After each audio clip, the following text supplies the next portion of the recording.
हिमाचल प्रदेश में हुआ नई नवेली दुल्हन का मर्डर।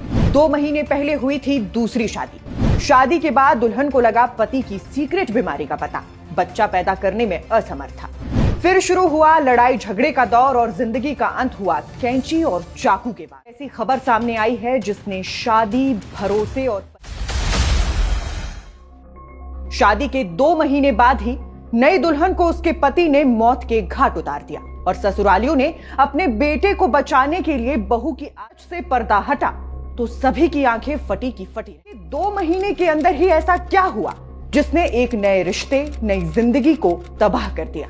घटना सोलन जिला के कसौली क्षेत्र से सामने आई है, जहां झूठ की बुनियाद पर बने रिश्ते का अंत बेहद बुरा हुआ। मगर इस घटना की आखिर एक पति क्यों बन गया पत्नी के खून का प्यासा? परिवार ने क्यों दिया अपने खूनी बेटे का साथ और 2 महीने में क्यों आ गई पति पत्नी के रिश्ते में दरार? और आखिर वो क्या सच था जिसने दोनों की जिंदगी में लाया इतना? 2025 को सोलन जिले के शनोगी गांव की 38 वर्षीय सुमन की शादी चतर सिंह अंत कर सुमन चतर सिंह के साथ एक नया रिश्ता, नया घर और नई दुनिया बसाने निकल पड़ी।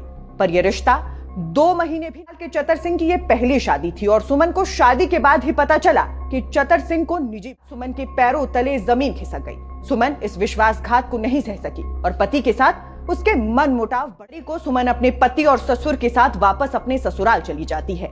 मगर 31 जनवरी की शाम सुमन की मौत हो जाती है। शुरुआत में सुमन के जेठ ने पुलिस को बयान दिया कि सुमन मानसिक तनाव में थी और उसने आत्महत्या कर ली। बताया गया कि उसने खुद को कमरे में बंद कर लिया, चाकू और कैंची जैसे नुकीले औजारों से अपने शरीर पर वार। चौकी कोठार की टीम मौके पर पहुंची। घर के भीतर सुमन का शव खून से लथपथ हालत में पड़ा था।